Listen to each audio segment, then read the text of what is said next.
It's those little innocuous things that you do over and over and over and over that people will say, I love my job.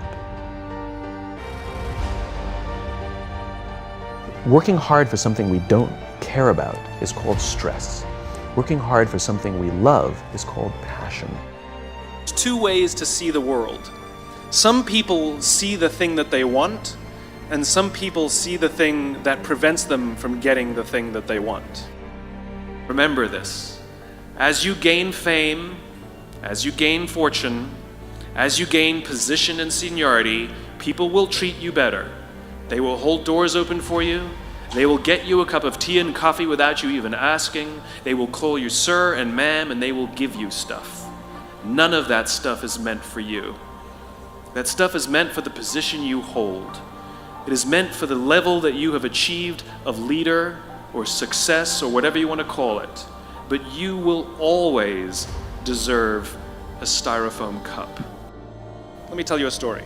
There was a former Undersecretary of Defense who was invited to give a speech at a large conference, about 1,000 people. And he was standing on the stage with his cup of coffee and a styrofoam cup, giving his prepared remarks with his PowerPoint behind him. And he took a sip of his coffee and he smiled and he looked down at the coffee. And then he went off script. And he said, last year I spoke at this exact same conference. Last year I was still the undersecretary. And when I spoke here last year, they flew me here business class. And when I arrived at the airport, there was somebody waiting for me to take me to my hotel. And they took me to my hotel and they had already checked me in and they just took me up to my room. And the next morning I came downstairs and there was someone waiting in the lobby to greet me and they drove me to this here same venue. They took me through the back entrance and took me into the green room and handed me a cup of coffee in a beautiful ceramic cup. He says, I'm no longer the undersecretary. I flew here coach. I took a taxi to my hotel and I checked myself in. When I came down the lobby this morning, I took another taxi to this venue. I came in the front door and found my way backstage, and when I asked someone, do you have any coffee? He pointed to the coffee machine in the corner, and I poured myself a cup of coffee into this here styrofoam cup. He says the lesson is, the ceramic cup was never meant for me. It was meant for the position I held. I deserve a styrofoam cup. So a friend of mine and I, we went for a run in Central Park. The Roadrunners organization, on the weekends, they host races. And it's very common at the end of the race, they'll have a sponsor who will give away something, apples or bagels or something. And on this particular day, when we got to the end of the run, there were some free bagels. And they had picnic tables set up, and on one side was a group of volunteers. On the table were boxes of bagels, and on the other side was a long line of runners waiting to get their free bagel. So I said to my friend, let's get a bagel.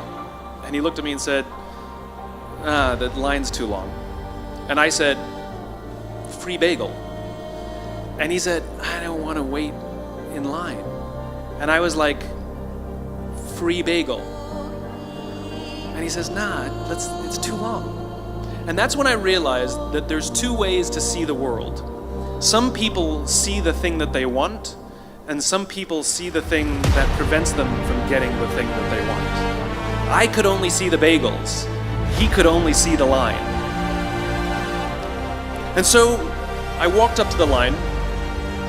I leaned in between two people, put my hand in the box, and pulled out two bagels.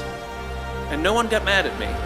Because the rule is, you can go after whatever you want. You just cannot deny anyone else to go after whatever they want. Now, I had to sacrifice choice. I didn't get to choose which bagel I got. I got whatever I pulled out, but I didn't have to wait in line. So the point is you don't have to wait in line. You don't have to do it the way everybody else has done it. You can do it your way. You can break the rules.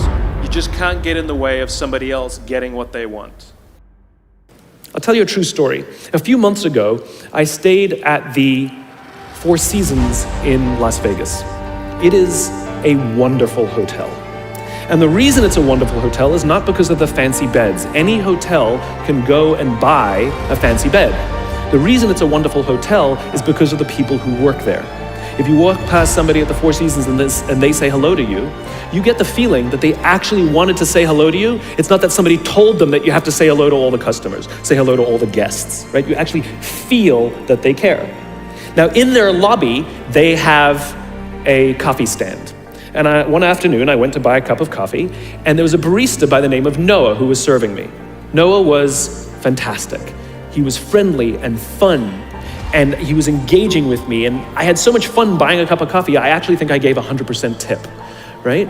He was wonderful. So as is my nature, I asked Noah, do you like your job? And without skipping a beat, Noah says, I love my job. And so I followed up. I said, what is it that the Four Seasons is doing that would make you say to me, I love my job? And without skipping a beat, Noah said, throughout the day, managers will walk past me and ask me how I'm doing, if there's anything that I need to do my job better. He said, not just my manager, any manager. And then he said something magical. He says, I also work at Caesar's Palace. And at Caesar's Palace, the managers are trying to make sure we're doing everything right. They catch us when we do things wrong. He says, when I go to work there, I like to keep my head under the radar and just get through the day so I can get my paycheck. He says, here at the Four Seasons, I feel I can be myself. Same person, entirely a different experience from the customer who will engage with Noah.